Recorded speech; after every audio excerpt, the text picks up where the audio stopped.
Bismillahirrahmanirrahim. Assalamualaikum warahmatullahi wabarakatuh. Alhamdulillahilladzi anzala rahmata wal maghfirata wal barakata wassalamatu wasihatan wa fi kulli amrin baitihi wa sunnati wal jamaah ila yaumil qiyamah. Wa la ilaha illallah wa la syarika lah. Lahul malikul jalala wa tariqatul hanifah wa qudratul rububiyyah wa quwwatul asma'u bil hakim subhanaka wajhul hamdah wa rahmaniyatul hamdah.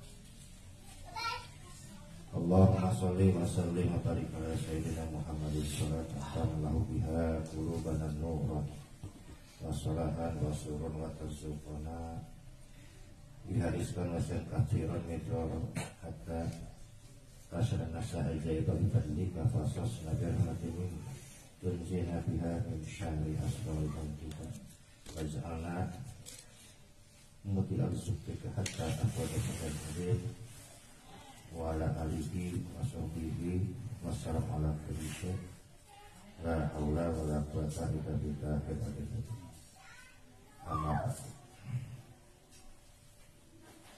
Segala puja dan puji tetap dan milik Allah semata. Sholawat dan salam pun salaman tetap menjadi milik baginda Nabi Muhammad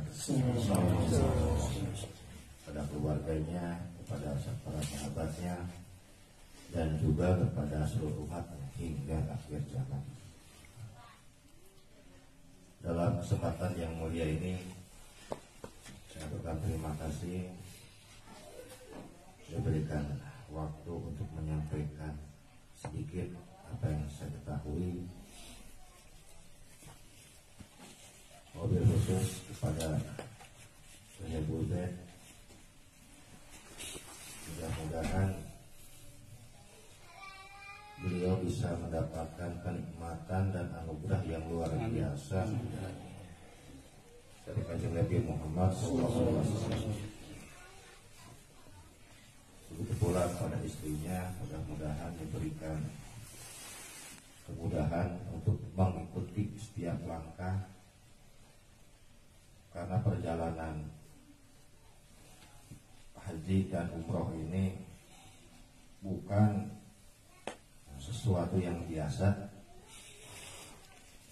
karena tidak setiap orang yang mampu itu ditakdirkan oleh Allah untuk mampu berziarah ke tanah suci.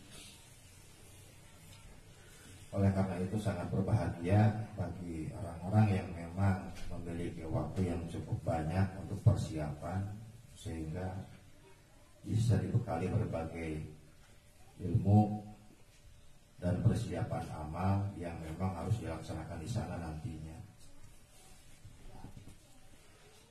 Ya, pertama, karena ini kan gelombang pertama akan berkunjung ke makam Nabi Muhammad SAW.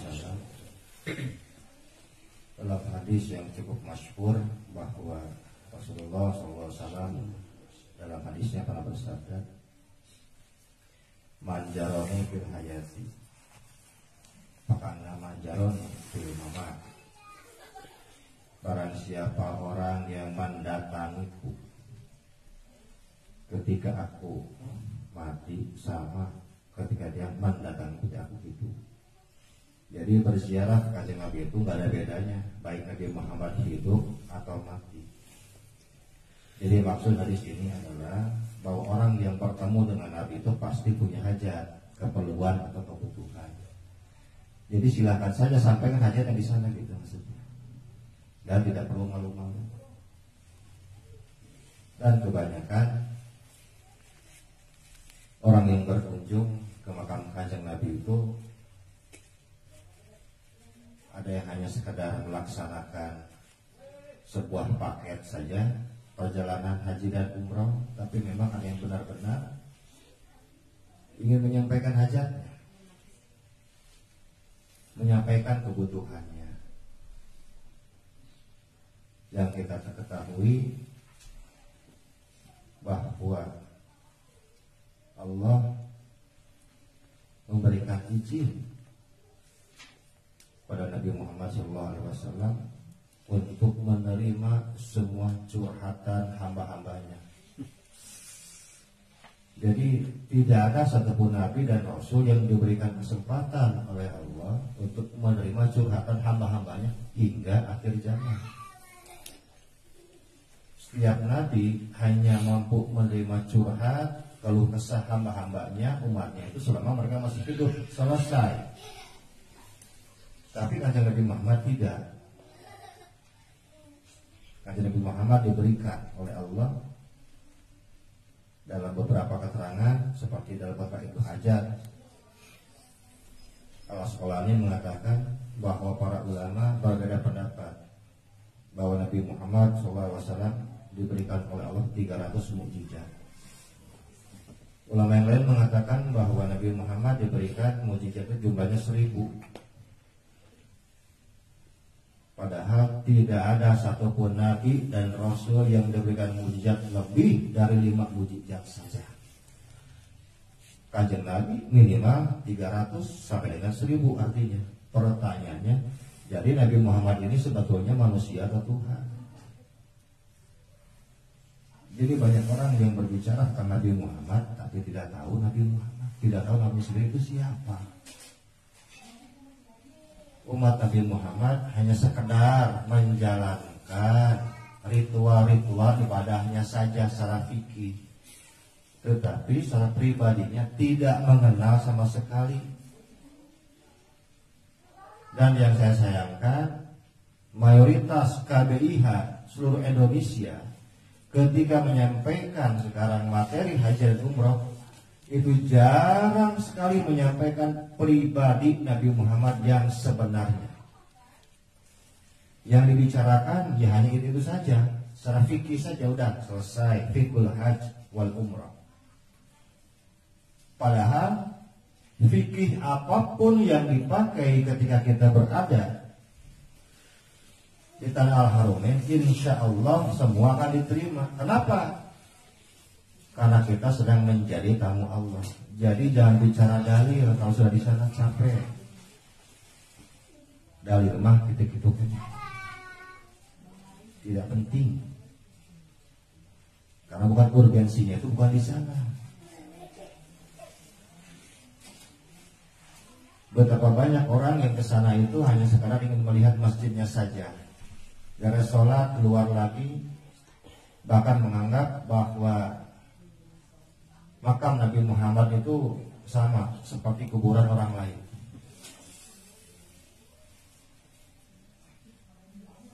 Dan secara ilmu hikmah, bahwa ketika orang masuk ke dalam Masjidil Haram,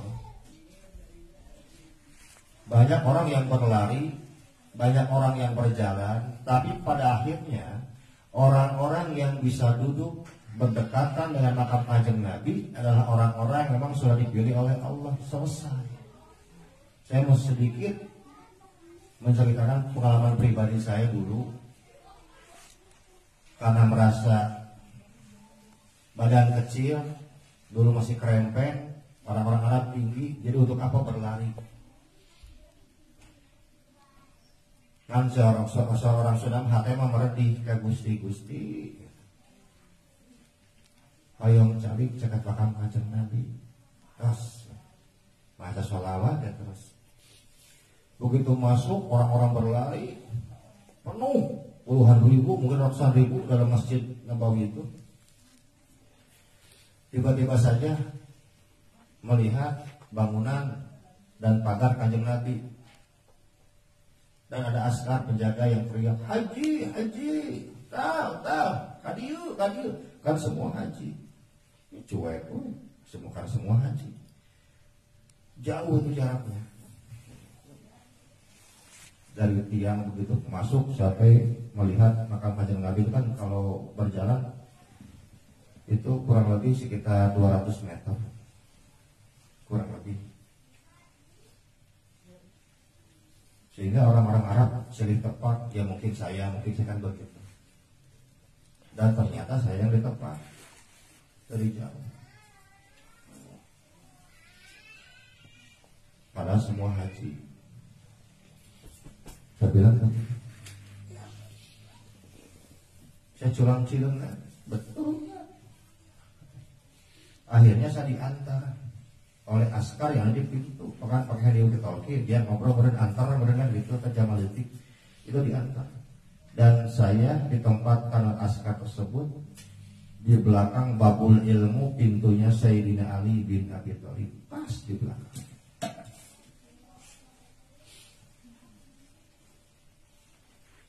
Setelah selesai di sana, kita biasa membaca sholawat, bertawasul, minta izin pada Allah agar Kanjeng Nabi mau memberikan izin pada saya. Sholat zuhur itu tepat berada di depan pintu gerbang makam. Dan satu-satunya orang Indonesia yang berikan keberanian untuk berdiri di depan askar, di depan pintu makam, ya saya waktu itu. Karena tidak boleh itu, karena jalan, karena tempat untuk berjalan. Tapi Allah tempatkan di sana dan askarnya ngadadak jinak lina pada sing galakna. Jadi ketika Kanjeng Rasul sudah memberikan izin, ya semua selesai sebetulnya. Jadi jangan bicara fikih. Bicara saja sekarang bagaimana caranya waktu masuk masjid itu hati kita ini betul-betul memiliki keterkaitan dengan Kanjeng Nabi, itu jauh lebih penting. Jadi banyak hal-hal spiritual yang pasti akan dialami berbeda oleh semua para peziarah. Oleh karena itu jangan terlalu mementingkan masalah fikih. Fikih itu banyak jawabannya dan sudah selesai. Jadi kita hanya produk hukum istihadiyah. Kalau betul dua, kalau salah satu, jadi nggak ada yang nggak salah, betul semua. Tapi yang lebih penting adalah tata krama kita, penghormatan kita, takliman wa takliman ketika kita sekarang akan memasuki penguasa kota Madinah ini jauh lebih penting.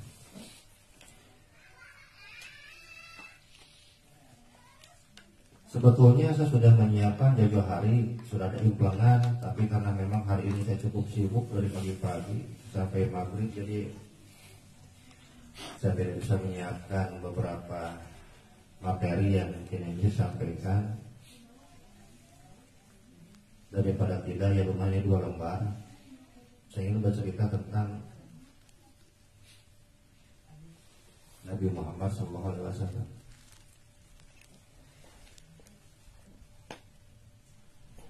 Yang pertama, sebuah hadis yang diriwayatkan dalam kitab Tafsir Fathul Bayan jilid 3 halaman 543.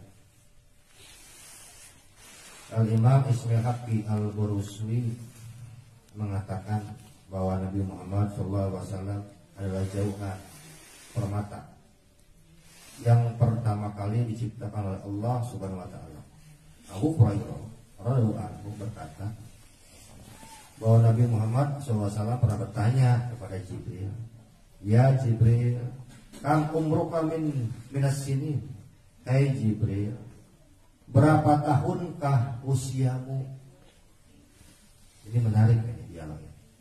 Faqala, Jibril menjawab, "Ya Rasulullah, lastu a'lamu ghairu anna fil hijabi azyabi arbi." Ya Rasulullah, aku tidak tahu, hanya saja dalam hijab keempat nazman yatlu fi kulli sab'ina alfasana marrah. Hanya saja dalam hijab keempat terdapat bintang-bintang yang muncul dalam 70.000 tahun sekali. Ra'aituhu isnaini wa sab'ina alfa marrah, dan aku melihat bintang-bintang tersebut. Faqala salam, maka Nabi pun menjawab, "Ya Jibril, wa izzati rabbi ana dzalikal kaukib." Ah Jibril, demi kemuliaan Rabbku, akulah bintang-bintang yang kau lihat itu. Apa maksudnya? Jibril itu dihijab oleh Allah hanya sampai ke hijab keempat. 3, 2, 1 nah dekat tinggali Jibril mah tidak mampu melihat. Dalam kehijab 4 itu Jibril pernah melihat 72.000 bintang. Dan Rasul menjawab, bintang-bintang itu adalah aku, katanya.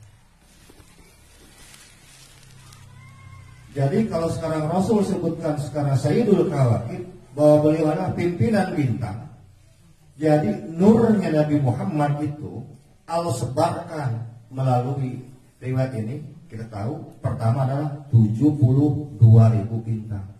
Jadi bintang-bintang yang ada di langit itu sebenarnya berasal dari nurnya Nabi Muhammad sallallahu alaihi wasallam. Jadi umur Nabi Muhammad dengan Jibril tua siapa? Tua Nabi Muhammad. Karena bintang itu dilahirkan jauh sebelum Allah menciptakan Jibril alaihissalam.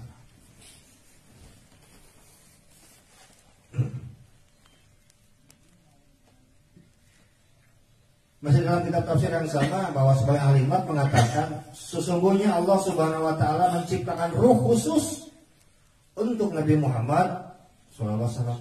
Jadi ruhnya Nabi Muhammad itu enggak sama dengan kita. Tadi dalam kitab tafsir dulu sudah dikatakan riwayat dari Jabir bin Abdullah. Bahkan dalam lafaz yang lain kan dikatakan bahwa Allah Taala min nuri min zatihi, bahwa Allah Subhanahu wa taala pertama kali menciptakan ruhku dari zatnya, ruh Nabi Muhammad dari zatnya. Wa qala allama bi asri min nuri Muhammadin sallallahu alaihi wasallam. Kemudian Allah baru menciptakan alam semesta dari ruhku. Jadi ruh ini ruh yang sangat khususiah. Karena tidak ada satupun ruh para nabi dan rasul yang mampu dibagi-bagi, diciptakan jadi bulan, jadi matahari, jadi bintang, jadi alam semesta, kecuali ruhnya Kanjeng Nabi Muhammad SAW. Tidak ada. Ada kata orang cukup mengerti tentang siapa Nabi Muhammad dan kedudukannya seperti apa, insya Allah dia akan berbicara hati-hati terhadap nabinya sendiri. Kemudian Allah menciptakan bentuk ruhaniyahnya sebagaimana keadaannya dia terbuat dari malu. Jadi ruhaniyah Kanjeng Nabi Muhammad itu terbuat dari malu. Kita kan susah membayangkan dari malu sehingga kumaha. Ya seperti itulah ruhaniyahnya Kanjeng Nabi Muhammad. Allah menciptakan kepala Nabi Muhammad itu dari berkah. Kedua mata Kanjeng Nabi diciptakan dari malu. Kedua telinganya terbuat dari ibrah atau peringatan. Lisan Nabi Muhammad dibuat dari zikir. Kedua bibirnya dari tasbih. Wajahnya dari ridho. Dadanya dari ikhlas. Kalbunya dari rahmat. Fuadnya dari penyantunan. Kedua telapak tangannya dari kadar mawadah. Rambutnya dari ketumbuhan surga. Ludahnya dari madu surga. Jadi ya inilah Nabi Muhammad.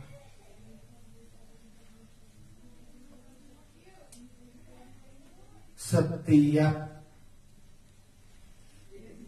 anggota tubuh Nabi Muhammad diciptakan oleh Allah betul-betul berbeda dengan yang lain. Jadi tidak salah apabila ada beberapa ungkapan dari para sufi agung bahwa ayat Al-Quran laisa kamis lisa ini itu bukan hanya buat Allah, itu buat Nabi Muhammad juga. Ya nggak apa-apa, betul sebetulnya. Hanya Allah tampakkan dalam wujud manusia. Tapi pembuatan awalnya berbeda dengan manusia. Ini yang membuat Nabi Muhammad memang betul-betul luar biasa.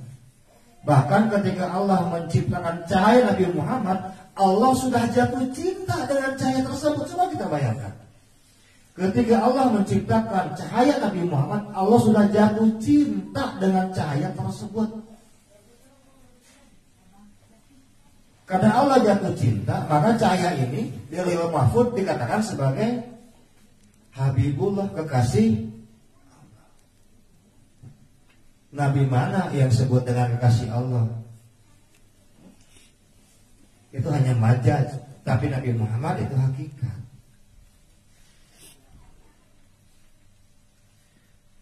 Banyak orang yang ingin berdekatan dengan Allah, tapi dia tidak kenal dengan nabinya sendiri, dia susah. Birokrasi rohaninya untuk dekat dengan Allah itu harus dekat dulu dengan Nabi Muhammad SAW.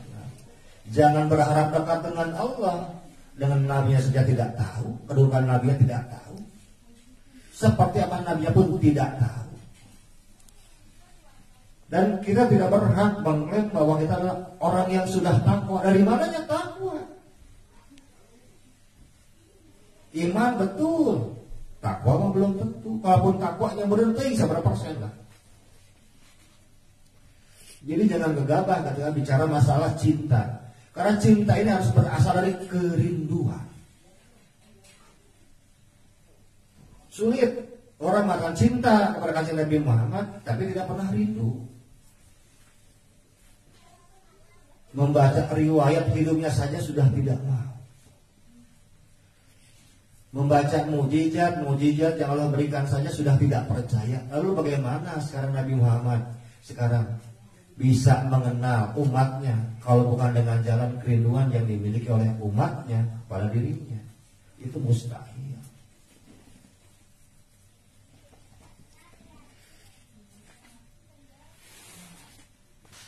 Dan salah satu kehebatan dan keistimewaan Nabi Muhammad adalah memberi syafaat.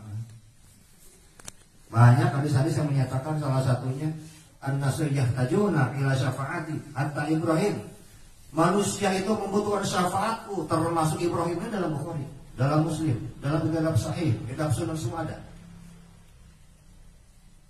Walaupun Nabi Muhammad diakhirkan kelahirannya di alam dunia, tapi beliau adalah bentuk perwujudan syafaatul utma, syafaat paling agung yang akan diberikan oleh Allah kepada diri. Kenapa? Kan kekasihnya.